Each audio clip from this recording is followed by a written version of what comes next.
Bom dia, investidores! Meu nome é Gabriela Spork, sou analista de investimentos aqui da Toro e estamos iniciando mais um Morning Call nessa quinta-feira, dia 12 de setembro, com ele, Helder Wakabayashi. Seja bem-vindo, Helder. Obrigado, Gabi. Bom dia, pessoal. Bom dia, trader. Bom dia, investidor. Mais um Morning Call cheio de notícias. Vamos lá para mais um dia. Iniciando então as notícias internacionais, falando justamente sobre o CPI que saiu ontem. Pessoal, a notícia mais importante do dia de ontem, né, para quem acompanhou o mercado ao vivo, foi um dia com bastante volatilidade. O que veio dos dados, né, pessoal? Os dados de inflação de agosto vieram em linha, olhando a inflação cheia, né? O que veio de diferente nos dados de inflação foi basicamente o núcleo da inflação, quando a gente tira a parte mais volátil desse cálculo da inflação. Ele veio 0,3, né? O mercado esperava 0,2 e isso trouxe um pouco de volatilidade no dia de ontem. Na verdade, pouco não, bastante volatilidade para o mercado no dia de ontem. E qual foi a sinalização disso, pessoal? O mercado estava precificando bastante aí, talvez um corte mais expressivo das taxas de juros, e esse resultado aí jogou um pouco de água no chope aí do mercado, né? Por conta dessa inflação do núcleo um pouco mais alta, o Fed também vai ter que ficar um pouco mais atento aí para não ter cortar essas taxas tão fortes, né? Eles vão ter que acompanhar um pouco mais de perto. E como o mercado não estava esperando esses dados de inflação núcleo um pouco mais altos, o mercado a gente teve uma volatilidade muito grande. Ontem, para quem acompanhou durante quando saiu a notícia, né? A gente teve uma puxada muito forte do DXY, então o dólar valorizou bastante frente a outras moedas, o Bitcoin caiu bastante e a gente teve a taxa de juros do T10 também bateu acima do 3,70. Então a gente teve uma sinalização do mercado que não esperava isso, então teve um sell-off bem grande no S&P. O S&P chegou a cair quase 1,6, isso impactou a gente aqui também, puxou o dólar um pouco mais para cima, índice um pouco mais para baixo também. Só que durante o pregão o mercado fez uma volta impressionante, né? A gente olhar aí a volatilidade que teve no S&P, da máxima mínima foi quase de 3%. Então o S&P chegou a bater 1,6 de queda e fechou com uma alta com máxima de mais de 1%, mas fechou com uma alta de 1%. Então o mercado bem volátil, então um dado que o mercado não esperava, então essa volatilidade aí é um pouco mais esperada. Então, no final das contas, pessoal, para a próxima reunião da política monetária do Fed para corte de juros, o mercado já está aí para 0,25 e tirou bastante aí essas probabilidades estatísticas aí de um corte de 0,5. Bom, pessoal, para mais notícias internacionais, Banco Central Europeu deve cortar a taxa de juros pela segunda vez este ano, que vai ser daqui a pouco, né, Gabi? Exatamente, pessoal. Então, o mercado espera que seja um corte de 25 pontos base. Lembrando que eles fizeram o primeiro corte em junho desse ano, fizeram uma pausa e agora devem cortar novamente, tá? E o que sustenta essa tese do mercado? É justamente uma economia um pouco mais fraca no segundo trimestre. Esse dado a gente até trouxe no Morning Call da semana passada, mostrando uma estabilização mais ou menos realmente dessa economia europeia, mas também uma inflação desacelerando. Lembrando que a meta por lá é 2%, e aí o último dado de agosto mostrou uma inflação 2,2%, então praticamente aí atingindo a meta. Mas mais importante do que o corte de hoje é a sinalização que eles irão dar para as próximas reuniões, né? Quais são as pistas que eles irão deixar aí para o mercado de como será o comportamento por parte do Banco Central em relação às próximas reuniões. E ainda falando de notícias internacionais, olhando um pouco agora para o Banco Central japonês. Pessoal, mais uma notícia do Banco Central japonês, mas é uma notícia que não aconteceu em nenhum momento, acho que é novidade. É a primeira vez que um dirigente do Banco Central japonês, né, o Tamura, ele comenta sobre taxas, né? Porque o Banco Central japonês sempre comentou, mas que precisa aumentar, mas nunca trouxe um direcionamento de um patamar de meta ou de uma taxa alvo aí. E ele, pela primeira vez, hoje ele falou, na verdade ontem à noite, né, sobre um alvo aí de 1% de aumento de taxa de juros.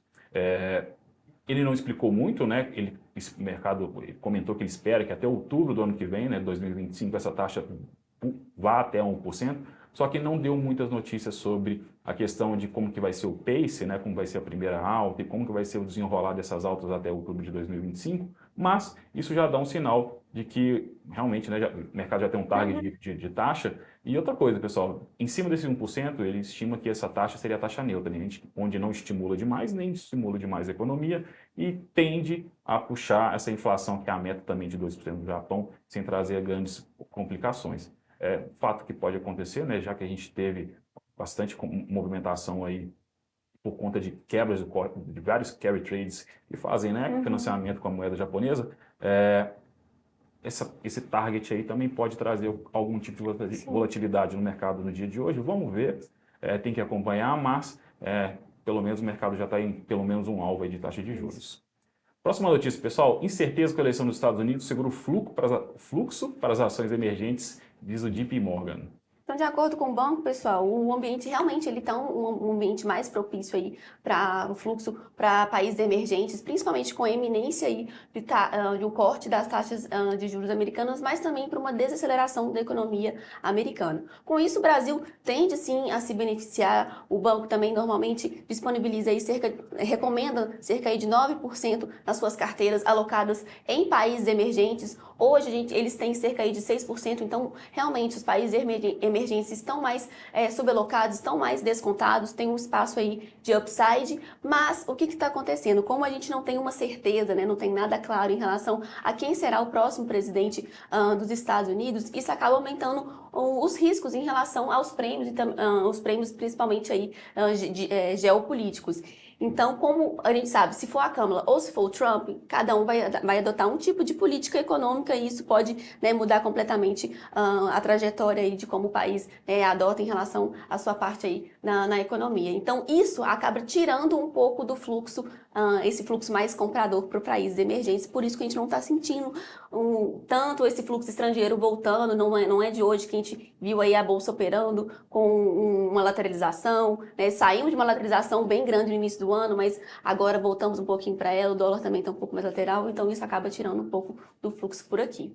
Agora, iniciando nas notícias nacionais, né, a Câmara aprova texto base do projeto que reonera a folha de pagamentos a partir de 25. Pessoal, a novela acabou, né? Ontem à noite, até o STF tinha colocado como até ontem à noite como para decidir, né? Então, o governo aí, junto com o Legislativo, aprovaram esse texto base.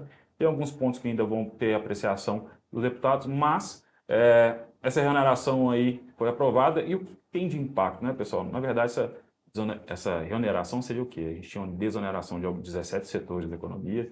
Para quem não sabe, o custo da folha de pagamento, né, normalmente você tem que pagar para o governo aí uma taxa próxima de 20%, né, como se fosse de imposto em cima de 20% da folha de pagamento, e na verdade eles estavam pagando em cima de 1 a 4,5% em cima da receita da empresa. Então isso tem um efeito de arrecadação muito grande para o governo. Então para o ano que vem essa reoneração volta, então o governo volta a ter um pouco mais de arrecadação, isso pode aliviar um pouco aí a questão dos gastos do governo, então aumenta a arrecadação. Então isso, no geral, é um sinal positivo, né, olhando para as contas públicas, mas talvez não tão positivo aí para o setor de economia. Vamos ver como desenrola-se o tamanho do impacto que vai ter isso.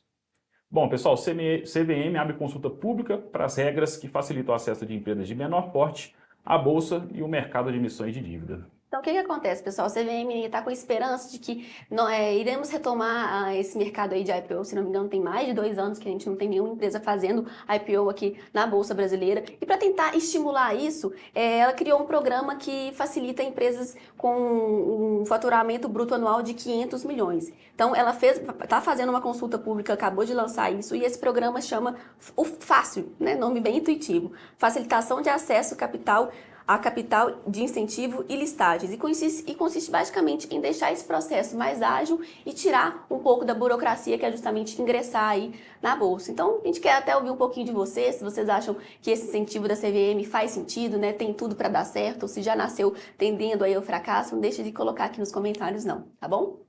Galera, agradecer a todo mundo que ficou aqui com a gente. Muito obrigada. Pedir também para vocês deixarem um like. Helder também, obrigada pela sua participação. Obrigado, Gabi. Pessoal, um ótimo dia para vocês, para quem vai para o mercado ao vivo. Bons trades e bom dia, pessoal. Até mais. Tchau, tchau. Tchau, tchau.